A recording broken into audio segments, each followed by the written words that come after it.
leerlo. Creo que es un libro bastante provocador. Brinda una explicación de la crisis y potencia el rol de la innovación como una posible salida de ella. Como yo le había mencionado, también destaca el rol de la pequeña empresa y de los emprendedores. Pero es provocador porque también creo que pequeño no necesariamente es eficiente y grande no necesariamente es corrupto. Creo que al final del libro se trata de combinar estas dos visiones, pero siempre hay así como un pequeño cejito que se tira para un lado. Y quizá otro tema que también surge es que mejor que la regulación también es la competencia. O sea, creo que cuando se hace una revisión acerca de las contribuciones de los grandes economistas que menciona Fernando, se hace una suerte de apología acerca de las primeras épocas de desarrollo del sistema capitalista, en donde había una mayor competencia, donde había una mayor atomización, que es un poco de donde parte todo nuestro esquema conceptual para entender la economía como ciencia, ¿no? En la primera parte del libro quisiera referirme a ello porque me pareció bastante deliciosa, en el sentido de me hizo acordar mucho la crónica de otra crisis que me mandaron a leer, uno de los primeros libros que me mandaron a leer cuando hice mi maestría. Una traducción del título sería Duelo en el corredor Gucci, y esto significa, corredor Gucci es un pasadizo que está afuera de lo que sería el Comité de Economía de la Cámara de Representantes de Estados Unidos, en donde se definen cambios económicos fuertes, tributación, tarifas, etcétera, ¿no? Y Gucci, porque también lo menciona Fernando en su libro, es el típico zapato, la marca preferida de los zapatos de los lobistas en Estados Unidos, ¿no? La gente con grandes intereses usa zapatos Gucci.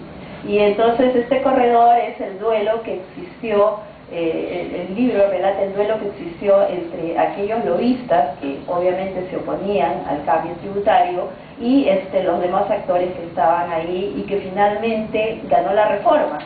Y ganó la reforma probablemente por las razones menos impensadas. O sea, si alguien se hubiese puesto a calcular y a generar estrategias acerca de cómo se iban a dar esos cambios, no hubiese llegado a la solución final.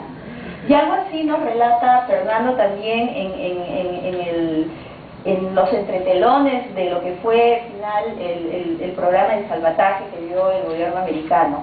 O sea, los diferentes intereses y los diferentes actores que estuvieron en juego, y las motivaciones, etcétera, y los hechos imprevistos en algún momento llevaron a que la situación fuese por otro lado, en el cual ya las decisiones se toman más a nivel pragmático, más a nivel de sentido común, como en el libro se menciona, y menos en base a sesudos análisis o modelos económicos, que era lo que había primado antes, ¿no? Yo creo que eso es bastante resaltante en el libro, porque muchos de los problemas económicos y de los problemas que enfrentamos día a día es lo que los economistas solemos llamar economía política.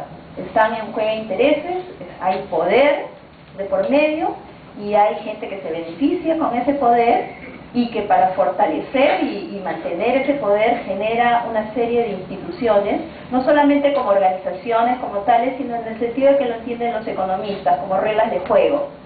Esas reglas de juego que brindan los incentivos para que la gente haga cosas o deje de hacerlas.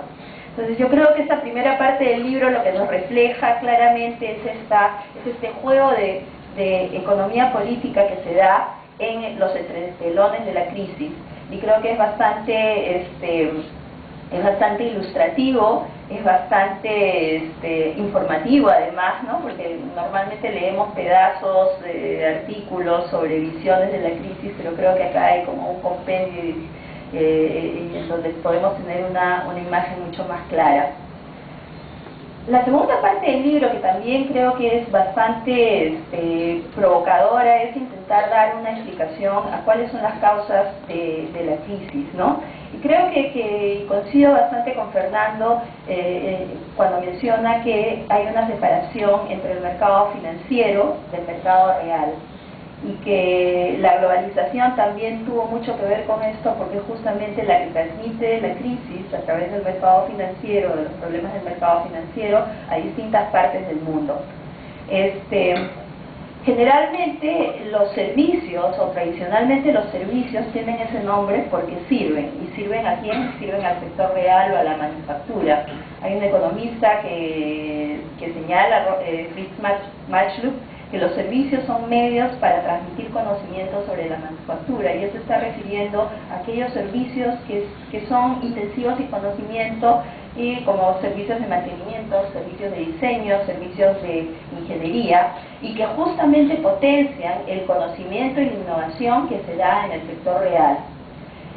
Lo que Fernando señala es que la innovación que se ha dado en el sector financiero ha estado carente, si quieren, de ¿cómo se llama?, una contraparte en el sector real, y como mencionaba Shirley, esta innovación con valor como que no existía.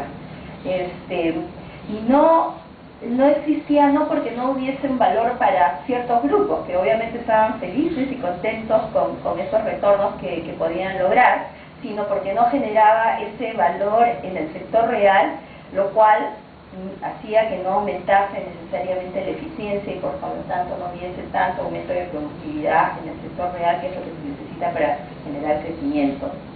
Entonces, creo que sí, ahí hay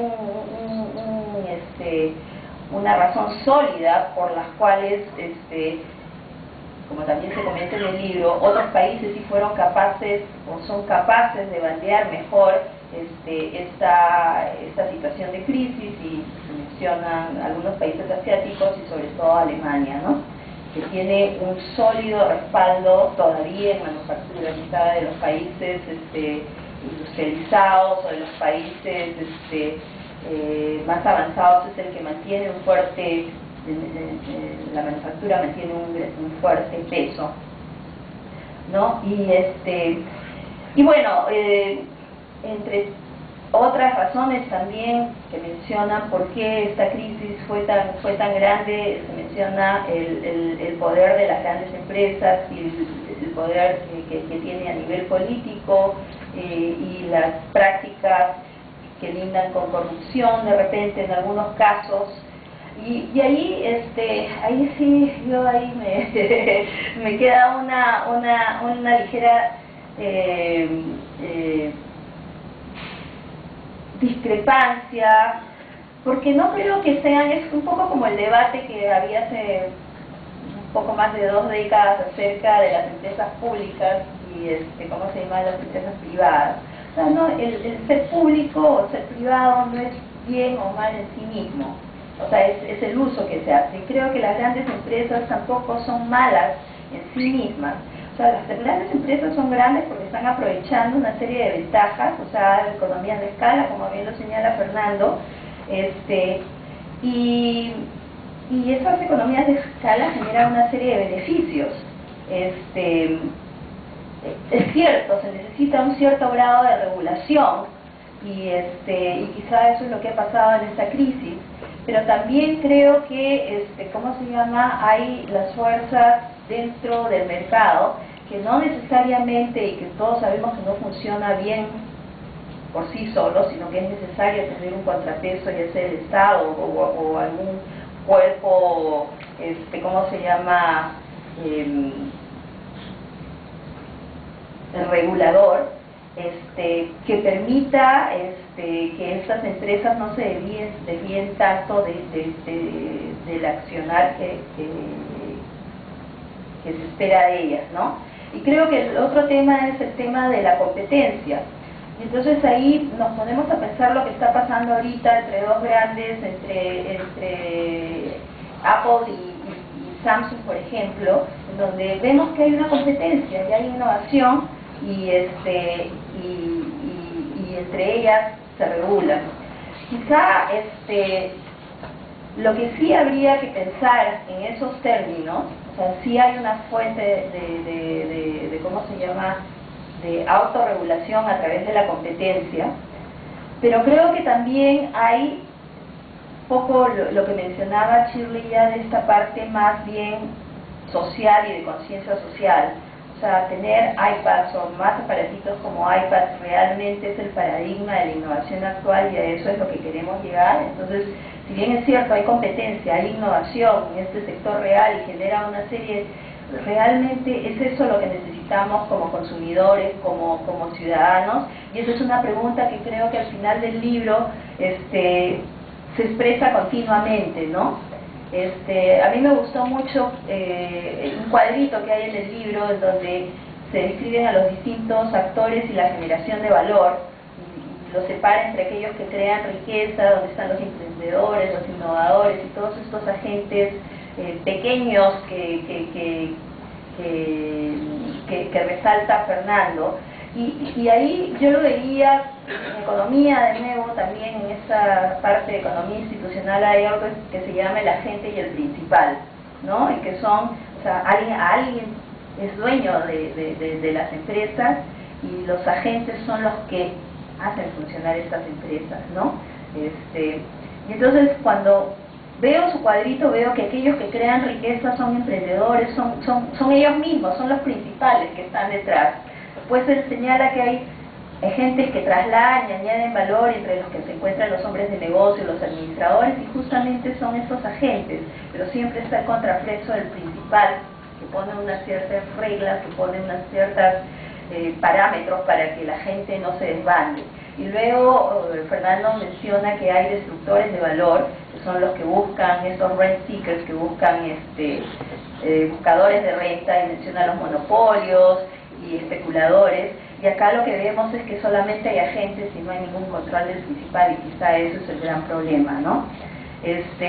Creo que eso también lleva a reflexionar acerca de si necesitamos más regulación, si necesitamos responsabilidad social, como lo menciona Fernando, y me pregunto yo si es que la responsabilidad social y esta regulación no es un sustituto también para la falta de creencias que tenemos, y ya vamos a un nivel un poco más filosófico en esta época actual, ¿no? Y eso no está tan lejano o alejado de la innovación.